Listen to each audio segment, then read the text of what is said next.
자, 오늘은 10억 굴리기의 첫 번째 시간인데, 만약 어, 복권 당첨을 받았다든지 유산을 받았다든지 했을 때 10억을 받으면 대부분의 84%의 사람들이 10년 후에는 오히려 그 유산이나 복권 받은 것보다 더 불행하게 산다는 통계가 있기 때문에 10억을 받는 거 혹은 버는 것보다는 그걸 어떻게 굴리는지 그걸 알아보기 위해서 시작한 거고, 그중에서 가장 중요한 거는 목표 설정, 그리고 두 번째로 중요한 거는 자산 분배. 그래서 오늘 리뷰할 내용은 목표와 자산 분배를 기준으로 해서 한다. 자, 목표는 일단 10년으로 하고, 10년이면 충분히 긴 시간이니까 뭐 1, 2년 가지고 돈을 번다는 거는 쉬운 얘기는 아니니까. 그래서 일단 10년 후에 2031년 4월 31일 기준으로 했고, 그리고 목표는 10억을 가지고 만약 그 코스피 상승률 10%를 기준해서 올라갔다고 치면 10년 후에는 30억 정도가 되고, 물가 상승률 2%를 빼도 25억 정도가 되니까 목표는 뭐 30억 이상, 그걸 목표로 했고, 그렇게 하면은 월 생활비는 대충 뭐 1년에 10%면은 30억, 지금 물가로 하면 25억에 10% 정도가 오를 테니까 1년에 한 2억 5천 정도가 나올 거고, 그걸 뭐 12로 나누면은 대충 한 달에 1,300만 원 정도를 써도 되는데, 어, 뭐 이걸 다 써도 되고 아니면 또 일부는 투자를 해도 되는 거고, 가장 중요한 거는 여기서 실수익인데, 실수익은 매도 가격에서 매수 가격 빼는 것만 생각을 사람들이 하는데, 사실은 거기에 텍스. 보이지 않는 것들이 있는데, 그게 거래 비용하고 세금, 이거 두 가지를 더 고려를 해야 된다는 거, 그거를 꼭 명심을 해야 되고, 자산 배분은 그냥 몰빵했을 때보다 자산을 배분을 하면, 그래서 포트폴리오 구성하면은 위험률은 낮추면서 수익률은 올릴 수 있다는 말코비츠의 이론이 있고, 말코비츠는 그걸 가지고 노벨 경제학상을 받기도 했다는 거는 기억을 하고 있고, 그래서 배분 자산은 일반적으로 하는 게 주식, 부동산, 채권 이렇게 세 가지로 하고 있는데, 그거를 어떻게 배분할 건지는 수익률과 위험률을 고려해서 배분을 하고, 그 자산 배분 자체는 예를 들어서 뭐 1대 1대 1로 배분을 했다 하더라도 은퇴 시점이라든지 그러면은 어, 위험률을 좀 더 낮춰야 되니까 수익률이 그만큼 또 낮아질 거긴 하지만, 그런 상태에서 어, 뭐 채권 비중을 좀 높일 수도 있으니까 그 배분 자산 비율은 매년 할 필요는 없지만 뭐 5년에 한 번 정도는 할 필요가 있고, 배분 자산이 정해지면 그때부터는 매년 똑같이 리밸런싱, 예를 들어서 1대 1대 1로 했다 근데 주식이 올해처럼 뭐 두 배가 올랐다 그러면 2대 1대 1이 되니까 주식을 팔아서 1.3대 1.3대 1.3 이런 식으로 바꿔주는 게 리밸런싱, 이게 중요하고, 그리고 이 자산 배분을 할 때는 그냥 자산 클래스만 고려할 게 아니고 해외에도 고려를 해야 되는데, 그 이유는 미국 주시장을 예를 들면 세계 전체 주시장의 46%인데 뉴욕 시장이 26%, 나스닥이 11%인가 뭐 그 정도 하니까, 그에 비해서 한국은 비중은 2%밖에 안 되니까 만약 내가 지구에 산다 그러면은 한국은 2%만 갖고 있어야 되고, 주식 미국을 갖다 46%, 뭐 중국, 인도, 일본 같은 데를 해야 되는데 현실적으로 그게 쉽지는 않으니까, 그리고 우리는 한국에 기반을 가지고 있으니까 한국 비중이 2% 이상이 될 필요가 있고, 그리고 미국 주식시장은 다른 주식시장보다 제일 크니까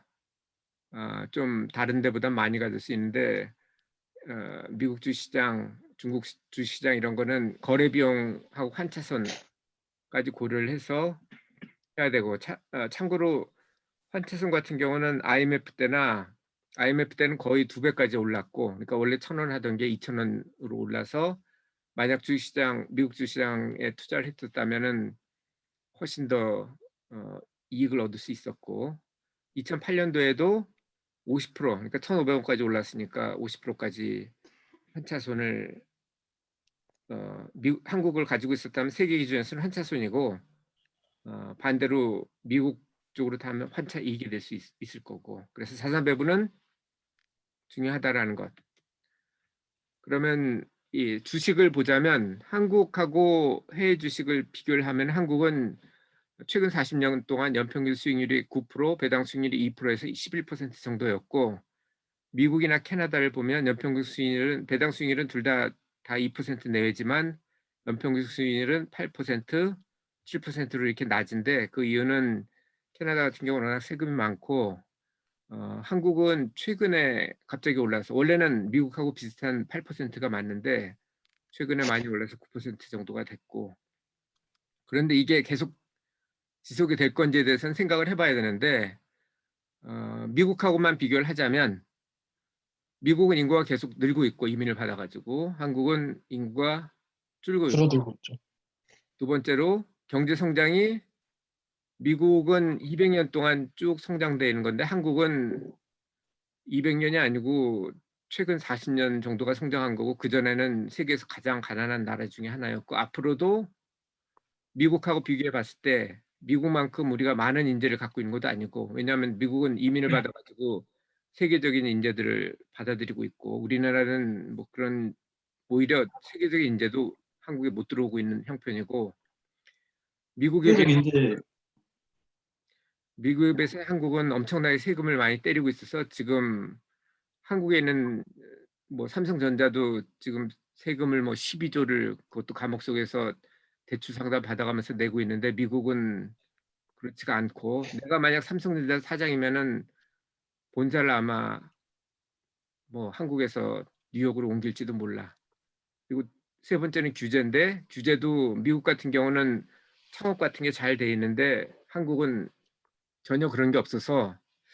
앞으로 이 한국 코스피가 미국하고 비슷하게 40년 동안은 됐는데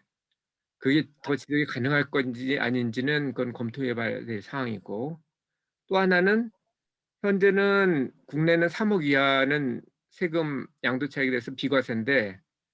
2023년부터는 5천만 원 이상에 대해서 22%, 3억 이상에 대해서는 28% 양도세를 과세한다고 지금 어, 개정 기획재정부 안이 나와 있어서 세금 면에서도 지금은 뭐 세금이 적지만 앞으로는 그렇지 않을 가능성이 더 높고 왜냐하면 해외 주식은 지금도 250만 원 이상에 대해서 22%만 내면 되는데 한국은 오히려 3억 이상이 되는 경우는 28%를 양도세를 과세를 해야 되니까 손해를 볼 수도 있고 23년부터는 다만 해외 주식을 한다면 환차손이 있을 수 있는데 예를 들어서 미국 같은 경우는 미화 같은 경우는 샀다 팔았다 하면 0.5% 손실이 나고 위안화 같은 경우는 샀다 팔았다 하면 2% 손실이 나니까 그것도 고려를 해야 되고 그리고 주식 다음에 볼 수 있는 게 부동산인데 부동산은 수도권 아파트 같은 경우는 지금 레버리지를 걸 수 있는데 1가구 1주택은 무과세니까 뭐 괜찮지만 2주택부터는 중과세를 하기 때문에 이걸 고려를 해야 되고 수도권 토지는 집가 상승률보다는 물가 상승률이 집가 상승률보다는 낮기 때문에 괜찮긴 한데 이것도 지금 세금 중과세를 한다고 그래서 이것도 봐야 되고 또 하나는 수요가 계속 지금은 공장을 만들고 그러면서 수요가 공장터를 해야 되니까 늘었었는데 인구도 늘었고 그런데 앞으로는 그게 계속될 것인지 인구는 줄고 있고 경제 성장은 되지만 한국의 공장을 만들기보다는 해외 뭐 중국이나 베트남 같은 쪽으로 짓고 있어서 취업이 안 되고 있기 때문에 수요가 계속될 것인지 그거에 대해서는 좀 더 생각을 해봐야 될 문제고 수도권 오피스텔은 수도권 아파트만큼 중과세는 안 하지만 여전히 세금은 4.6%로 높고 수익률이 그 토지 부분이 적기 때문에 어, 비싼 지역 예를 들어서 뭐 강남구 같은 데라면 몰라도 어, 경기도나 아니면 강북 같은 데는 나중에 25년 이상이 되면 그때는 세입자도 인제 안 들어오려고 그럴 테고, 그러면은 오히려 마이너스로 레버리지가 걸릴 수 있다는 걸 생각을 해야 되고, 유일하게 우리가 볼 수 있는 게 지금 창고인데, 공장은 아까도 얘기했지만 지금 해외로 많이 나가 버리기 때문에 인건비가 비싸서 공장이 더 늘어날 가능성은 별로 없어 보이고, 다만 사람은 어쨌든 죽을 때까지는 뭔가는 사야 되니까 창고는 나름대로 필요할 수 있는데, 수도권 요지에 있는 창고는 어 수도권 토지보다 그중에서 뭐 특별히 볼 생각해 볼 가능성이 있다. 그래서 지금 이걸 했고, 채권은 여기서 얘기는 안 했지만 채권 같은 경우는 어 물가 상승률을 제외하면 사실 남는 게 별로 없지만, 주식 상승률이 장기적으로는 좋지만 단기적으로는 꼭 좋은 것도 아니니까, 예를 들어서 지금 이게 최근 20년 동안 코스피인데 장기적으로는 이렇게 연 10% 정도 올랐지만 단기적으로는 여기서 이렇게 떨어질 때도 있는데, 우리가 뭐 미래를 안다면 여기서 사서 여기서 팔고 다시 여기서 사서 여기서 팔고 이렇게 하면은 10%가 아니고 뭐 20% 이상 올릴 수도 있지만, 언제 오르고 언제 떨어질지는 우리가 몰라서 밸런싱을 예를 들어서 뭐 1대 1대 1로 한다면 주식이 예를 들어서 반토막이 난다 하더라도 채권은 그대로일 테니까 0.5대 1대 1 1이라면 1인 채권을 사서 그걸로 0.7대 1대 0.7 이런 형태로 바꿔 주고, 다시 주식이 2가 됐다고 치면 그걸 2를 팔아 가지고, 아니지. 이 0.5를 팔아서 1.5대 1대 1.5 이런 형태로 바꿔 줄 수가 있기 때문에, 채권은 뭐 돈을 벌기 위해서라기보다는 주가 안정을 맞추기 위해서. 변동에 대해서 그걸 막기 위해서 한다고 생각을 하면 될 것 같고. 자, 그래서 지금 어사이먼트를 할 거는 앞으로 지금 생각을 했는데, 어사이먼트는 다음 주까지 해야 될 게, 목표를 뭐로 할 건지, 매입은 언제 할 건지, 그리고 자산 배분은 어떻게 할 건지. 물론 뭐 이거는 뭐 부동산, 한국 주식, 미국 주식, 채권 이렇게 얘기는 했는데, 이거는 그냥 예시를 든 거고, 나름대로 자기가 구성을 해서 몇 퍼센트 할 건지 그거에 대해서 생각을 해 보면 될 것 같고. 자, 지금 여기까지 어 프레젠테이션 끝났고, 네. 질문 있으면 해 봐. 아빠가 그 창고를 산다 했잖아요. 그 창고를 사는 게 될 수 있지만 공장을 사서 그거를 창고로 써도 되고, 반대로 토지를 사서 거기다가 허가를 받아서 창고를 져도 되고, 그 방법은 여러 가지가 있지. 아빠가 그다음 뭐 어사이먼트 얼마를 투자하고 뭐 어떻게 배분할 거고 이거 얘기하셨는데요. 일단 그런 건 투자연금은 10억이고 네. 기간은 10년. 나머지는 자기가 알아서 결정을 해야지. 음.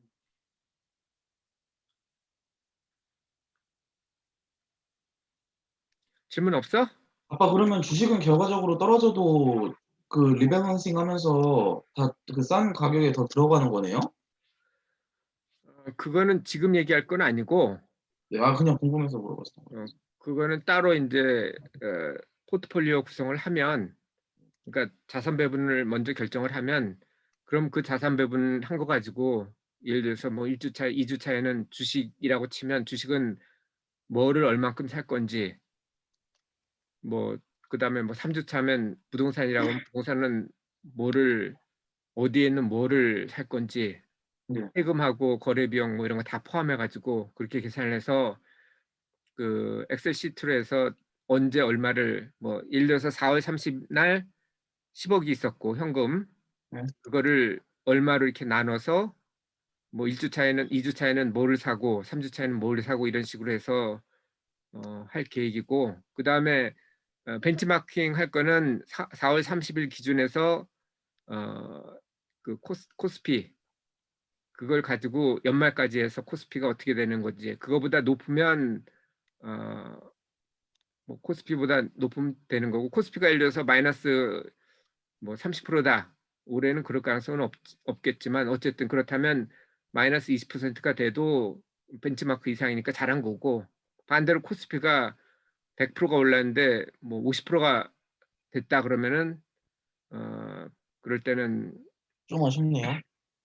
어쨌든 근데 이건 뭐 1년에 하고 말 게 아니고 거래 비용도 있고 10년 동안 할 거기 때문에 10년을 고려해서 자산 배분은 하고 올해 뭐 안 된다 하더라도, 그래서 전체적으로 10년 코스피 상승률을 초과를 한다면 뭐 소급해서 인정해 줄 수도 있는 거니까 그거는.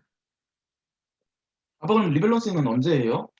리밸런싱은 뭐 1년에 한 번씩 하면 될 것 아 같고, 1 년에 한 번씩은 아는데 아빠가 정한 그 기준이 있을 거예요. 예를 들어서 1월 1 일에 할 수도 있고 월 말에 연말에 할 수도 있고 그런 거잖아요. 아니면 나는 뭐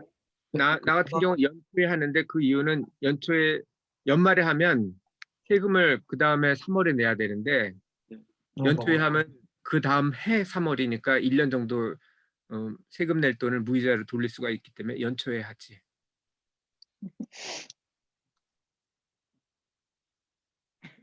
다른 거 없으면 녹화 끊고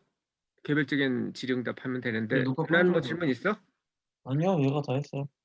그럼 일단 공유는 중지를 하고